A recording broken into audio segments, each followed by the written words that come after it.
It's time to brawl, baby. West Virginia and Pitt set to do battle on the hardwood. Basketball edition of the Backyard Brawl coming up on Thursday night. We're going to give you every single thing you need to know ahead of the matchup. This is the Mountaineer Moment, your source for all things West Virginia football and basketball. From pregame to postgame coverage and breaking news, we've got you covered. Let's go. All right, everyone, welcome back to Mountaineer Moment, your source for all things West Virginia football and basketball. This is episode number 85, and it's a special one. We're super pumped up here because West Virginia and Pitt, anytime you get together, I don't care if it's a swimming meet, like, let's go. This is a backyard brawl.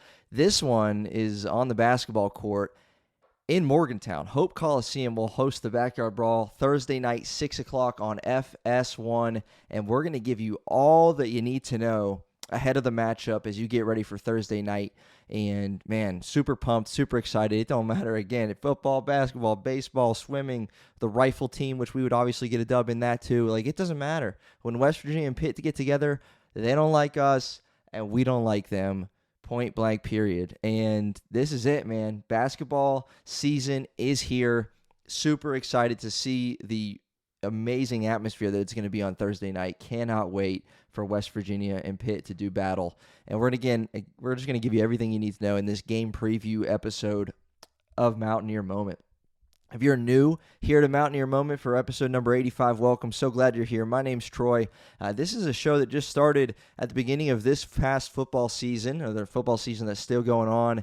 Started late August, and here we are, coming up on mid-November, and we're 85 episodes in. So we are as consistent as all get out, going after it real hard, and we would love for you to be a part of what's going on in this growing community. Mountaineer Moment. I'm calling it a movement because there's something really, really cool going on. Slowly but surely, it's a grind. I get it.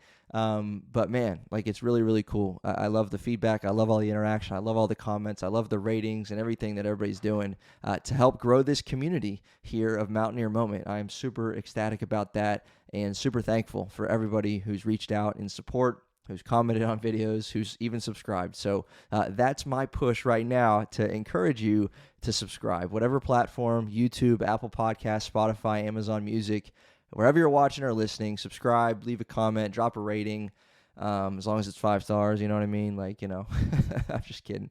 But yeah, I mean, I'm just so blown away by what this has been already in just a short amount of time, 2.5 months. 85 episodes and no stop anywhere in the future. We're going to keep on plugging away at this thing. And again, this is a fun episode. We covered obviously Pitt and West Virginia on the football field. We know what happened there. West Virginia with the comeback victory. That was awesome. If you're a Pitt fan watching, I don't even know what to say. I was going to say something rude, but I don't want you to leave, so I'm not going to do that. But we don't like you guys, obviously, and you don't like us. It's one of the best rivalries in sports. I think it's one of the most underrated, across the landscape of college football and basketball. It's a slept-on rivalry, and, an hour and 15 minutes apart, these two universities. And, again, it's not just a football rivalry. Backyard Brawl extends to basketball. It has for forever. And so we're going to talk about this game in this preview, give you, as West Virginia fans and, as Pitt fans, if you're watching, give you some things that you would want to know about this West Virginia team. And I'm going to try to do my best to get what I can that I know about this Pitt team moving forward. So we're going to give some keys to the game. I'm going to address from the West Virginia perspective some of the biggest needs that I see. Obviously, you're 3 games into the season. You're just coming off your cleanest first half that you've had all season, in that win that you just came off of against Lehigh, final score 69-47, but your first half was really, really strong. You're 3-0, Pitt's 3-0, and, what are some things that West Virginia is going to need to be able to win this game, and then some key things to focus on. Pitt has an injury concern that we're going to get to. Not sure how concerning it is, but one of their star players, one of their best players, did not play in their most recent game just a few nights before the brawl. So we'll see if he suits up. We'll talk about that right here on this episode. But again, a little bit of information that you might want to know about these Pitt Panthers heading in to this game. So Pitt is also 3-0. They have wins over Youngstown State, Longwood, and Eastern Michigan. Each of those games, Pitt won by double digits, beat Youngstown State 74-59, 78-60 over Longwood, and then 78-66 over Eastern Michigan. So they're in that mid to high 70s point range through 3 games, and then holding teams to about 60 points a game in the early going. Now Pitt, obviously, we know their story last season, finished the year 17-15 and 8-12 in the conference, and a struggling, obviously we know, ACC last season. As far as their returning production, the Pitt Panthers, they lost their top 2 leading scorers from last year and lost the 4 of the top 5 scorers. Their top 2 returners are Brandon Cummings and Cameron Corhin. Cummings did not play. That's the injury concern that we're alluding to as a major topic, a major point heading into this Thursday night matchup. Brandon Cummings, a sophomore guard for Pitt, who was there last season, again one of their best returners, did not play in that Pitt win over Eastern Michigan. I believe that was just on Monday night. Again, West Virginia and Pitt set to play on Thursday night. That was a Monday night game.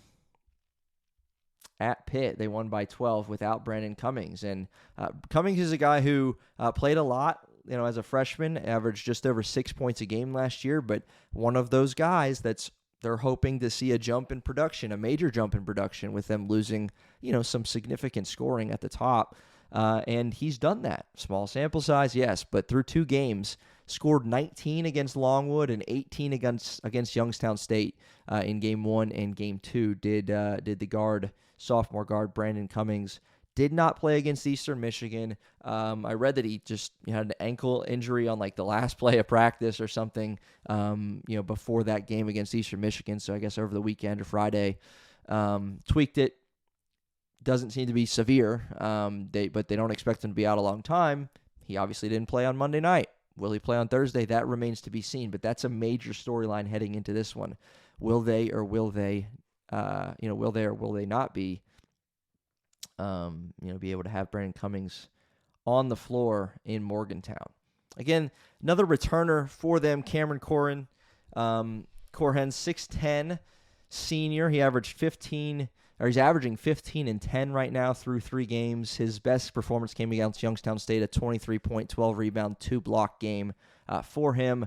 He's a senior who was at Pitt last season. Again, their top returning scorer as far as points per game. He averaged 11 and 5 boards last season, a guy that they're hoping to again see a jump in production. Another returner for Pitt is another big man, and you figured to see these guys lined up with Harlan Obioha in their minutes on the floor. Another 6'10" sophomore big man who's earning more minutes this year. He's averaging almost 8 rebounds a game.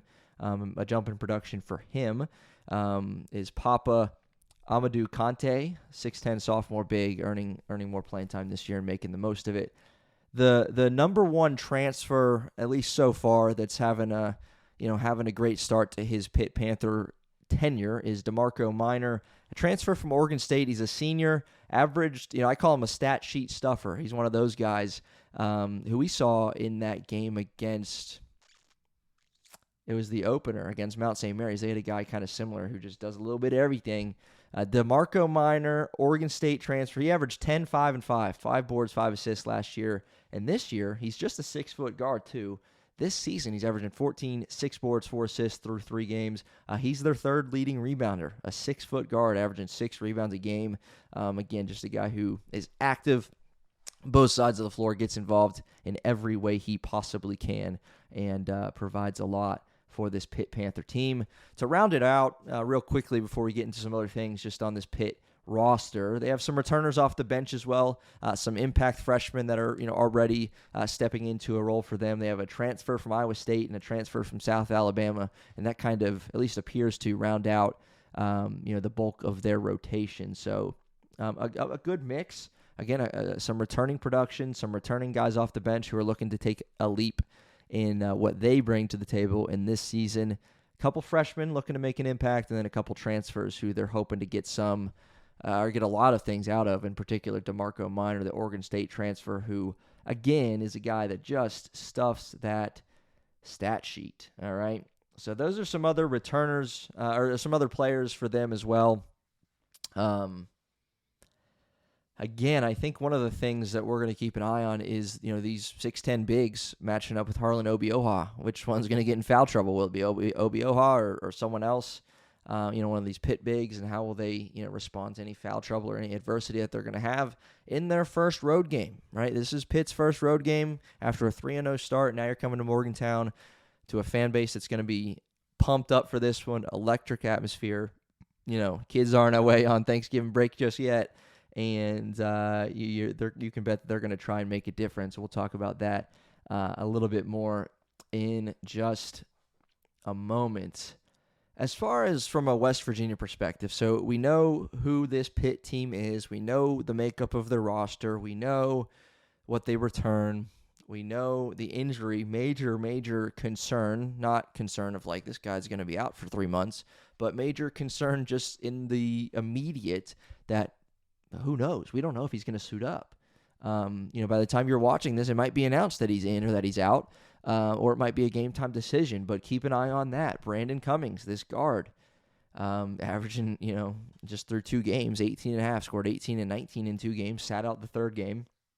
And so we'll see if he's a go or if he's not a go against West Virginia and the impact that might have on this game, which I think is a pretty significant storyline in the early season heading into this one. Obviously, too, we know West Virginia will be without Chance Moore, who's got just 2 games left to sit out after his agreement with the NCAA. So Pitt fans know that. A St. Bonaventure transfer that averaged 13 a game for them last season in Morgantown now is sitting out the first 5 games, reaching that deal with the NCAA after he started his career. Long story short, he started his career at Arkansas, played 5 games there, and in order to get an extra season of eligibility here in Morgantown, the agreement was that he needed to sit out the first 5 games, and so that's what he's doing. So West Virginia will be without him. I believe, I haven't heard anything otherwise, Jackson Fields, the Troy transfer, will be out as well. Still working on getting back from his injury, but it won't be too long before West Virginia has both of those players back. But those are the only injury and other noteworthy things relating to this West Virginia roster at this point in time. But with all that being said, I'm going to give you just a few things that I think I want to see from this West Virginia team. Their biggest needs through this game, not necessarily a key to victory or a key to the game, but just something I want to have, I'm going to be keeping an eye on throughout this game that I just want to see. And the first place that I'm going to start is, I'm just excited. This is kind of a blanket statement. As a Pitt fan, you're probably agreeing to this too, but I'm just excited to see West Virginia play against a power conference opponent. And it just makes it even sweeter that the first time they're getting to do that this season is against the Pitt Panthers, and it's going to be at home in Morgantown, right? In a lot of ways, that's kind of a measuring stick game because, you have a team in the ACC that obviously didn't get to where they wanted to last season, but they returned some guys. You have a team in West Virginia in the Big 12 who returns nobody who saw the floor last season. You have a whole new staff, a whole new roster, just a complete overhaul, and you really don't know what you got yet. But now you have an opportunity to play against a bigger name, a bigger opponent that you're not expected. West Virginia it's not like they've won every game by a blowout or anything like that. But it's not a game where even you're necessarily expecting that you should win by double digits or anything, like that. They're coming off a 69-47 against Lehigh. West Virginia beat Campbell by just 8, and they beat Mount St. Mary's in the season opener by 16. And that's not expected, right? You don't know what to expect. And so it's a good way to find out early in the season, and there's going to continue to be opportunities, right, as we continue to progress through the non-conference schedule and then in the conference play for both of these schools.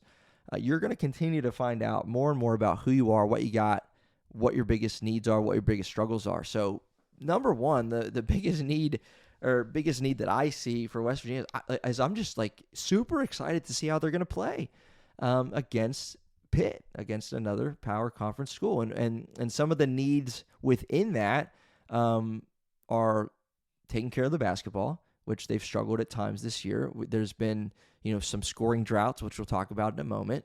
that West Virginia has experienced in the early going that you want to seek to limit and get that right, get that settled. 4, 5, 6 minute droughts without a field goal. Don't want to have that when you come up against, bigger name opponents. I think there's a need as well for, I want to see more offense. I want to see more sets. I want to see this thing look crisp as it did, for the majority of that first half against Lehigh. When you took a 20-plus point lead into halftime, 22-point lead into half. I want to see some more of that. Like it looked good. It looked crisp. It looked like they knew what they were doing. It looked like they were running, meaningful sets and executing the game plan. So I'm curious as to what that's going to look like as we move on into a game against Pitt here. So those are some needs that I would say for this team. I just want to see how they're going to fare. You need to knock your free throws down. That should be obvious. West Virginia's gotten to the line a lot this season. They've done, first game was pretty bad at the free throw line. You finished out Campbell well at the line and making shots on or Huff to help you win that game. I think both Obioha and Brennan Lorient, who we haven't even mentioned his name yet, were pretty good from the stripe against Lehigh, if I remember right. Or Lorient was good against Campbell at the line, and Harlan Obioha, the 7-footer, made 6 out of 7 from the free throw line, which you'll take that in this game against Pitt. Absolutely. So knock down your free throws, and then again, I'm just excited. I'm just excited to see, and I know both schools are because it's a rivalry game and all that, but it's also okay. We're going to be playing competition, along these lines and better throughout the rest of the season. How do we line up with them at this exact moment? Teams get better throughout the course of the season. I get that. West Virginia got, murdered by Pitt early going last November. Whole new roster, whole new coaching staff. I get that, but that's just an indicator of okay, that same West Virginia team wouldn't get stomped by that Pitt team, in January or February or March last season. Just wouldn't happen because they got a lot better. They figured things out. You're allowed to figure things out. But where are we at right now? Some of those questions are going to be answered in Morgantown on Thursday night. As far as keys to the game, and we'll end with just a few keys to this matchup between West Virginia and Pitt. Number one is a player for me in Jasper Floyd, the West Virginia point guard, who really was the catalyst to that victory against Mount St. Mary's in that season opener. Scored 25 points out of necessity because other guys weren't knocking down shots. And over the last 2 games, he's been quieter on the offensive end because of, other guys stepping up and, kind of knowing what's needed, as per the situation. But his numbers over the last 2 games have dipped down, a bit. He struggled against Campbell, just a 1-for-5 night, 2 points. Had a few turnovers in that one too. And then against Lehigh, 2-for-5 from the field, 5 boards, 4 assists. He had 5 boards and 4 assists in both those games. So you'd like to see him, getting involved in other ways besides scoring, because that's what he does. It's not like he was a scorer at North Texas, averaged 9 points a game. But with all that said, and I'm not sitting here saying that I think a key to the game is the Jasper Floyd needs to score 23 points, because if that's a key to the game, then I don't know that West Virginia is going to win the game. But what I am saying is, even in that Mount St. Mary's game where he scored a lot, he just controlled things, controlled the pace, controlled the tempo, controlled everything. And I think against Pitt, you really need Jasper Floyd to be clean with the basketball, limit his turnovers, get guys in the right spots, in the right sets, allow them to be successful, and maybe he comes out here and has an 8-9 assist game. Maybe he picks up a lot of rebounds, a couple steals, and it's just active. I want to see Jasper Floyd being the point guard, being the quarterback of this team in whatever way that he needs to be for this team to come and get a win. So Jasper Floyd, I think, is my kind of X factor, if you can say it that way, in this one. Although, again, early in the season, you can name just about anybody as an X factor. But Jasper Floyd, I think he has to be good at the point guard position for West Virginia if they're going to win this game. Second thing I'm going to mention is that West Virginia crowd. You're at home. Pitt, in a lot of ways, there's there's familiar faces, I should say, but there's new things here. This is their first road game of the season, and they're going to their biggest rivals in Morgantown. You need to impact this game. I fully believe that, home court advantage is a real thing in college basketball. Let's show Ross Hodge even, right, in his first experience in the Backyard Brawl and this team's first experience in, major like competition in college basketball in West Virginia. Not to say that these players haven't played in big games before, but this is their first big game in Morgantown. The crowd better not disappoint. Bring the energy. If you're watching or you're listening, you're going to be in the game, please leave a comment. Tell me you're going to be there and tell me you're going to be chanting loud as you possibly can, right?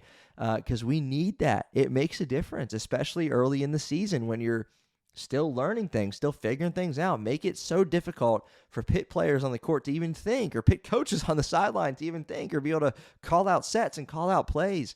Have that much of an impact. That's going to be huge. It's just a really, really good thing that West Virginia is playing this game at home.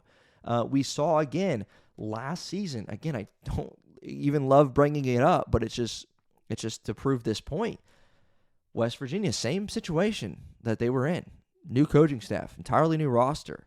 They take a trip up to Pitt and got beat badly. And that was our first road game of the season. You lost 86-62 in that game.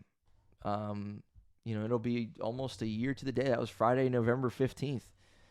This one obviously happened on Thursday, the 13th in Morgantown.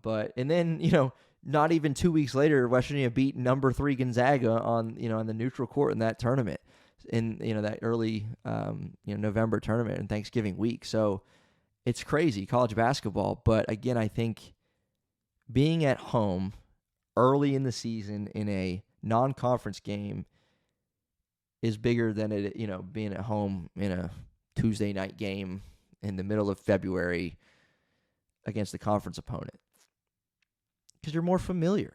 I think I don't know if I've never even thought about this before, but I think there's just a bigger opportunity early in the season for a crowd to make an impact. And so my ask is for West Virginia at the Coliseum to make an impact on this game, make your presence known, make Pitt want to leave the building and send them home packing with an L.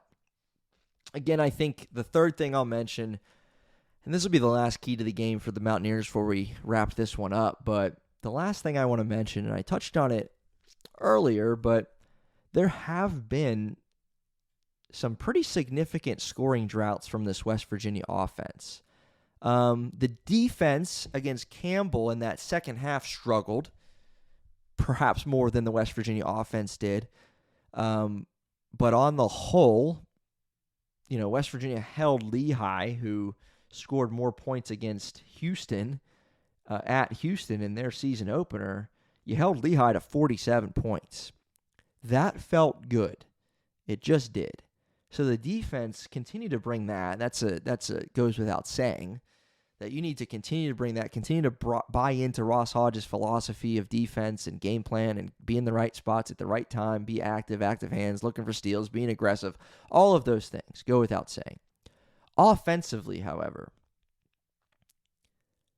you've yet to, and again, it's only 3 games, and I don't know if any team in the country has, but you've yet to really put together a full 40 minutes of offense where it's just like, yeah, that looks good. And you started that way against Lehigh. Your offense looked crisp. It looked good. The timing was right. Just looked flat out good. Players were in the right spots. You scored points. You made shots. Second half, not so much. You just didn't. You didn't put it together. You didn't put 2 halves together in that game. You scored just 27 points in the second half after 42 in the first half. And I'm not saying you're not going to have halves like that in a single game. But the point is, against Pitt, man, if you can run efficient offense and you can get guys open looks. Now, again, there's always going to be off-shooting nights. Tracy Eaglestaff, Honor Huff, and the rest of the guys on this team, they're going to be shooting shots outside. They're going to have off nights. They're going to miss shots. It's just going to happen. But if you can be efficient enough to get those guys good looks, you got to trust in your work, trust in the thousands of shots those guys have put up throughout their careers, throughout practice, over the summer, and trust in it and let them let it fly, okay? Have efficient offense. Buy in, again, to what Ross Hodges is coaching, what he's preaching on that, on the offensive side of things, and just let it fly. Knock down, knock down, knock down. All right? And I think you do that, and everything else will work itself out. I think West Virginia can win this game, obviously. I think we're talented.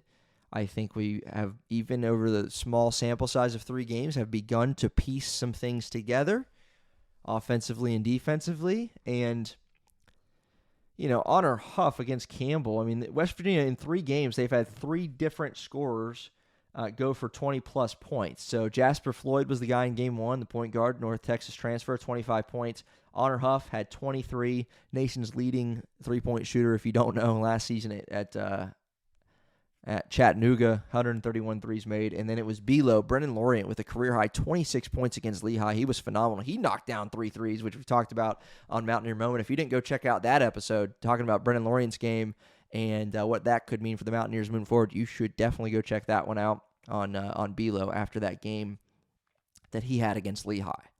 Now, with all that said, again, Honor Huff had 23 in that 73-65 win, and he was 5 of 10 from the floor, 4 of 9 from 3, right? So he shot it well.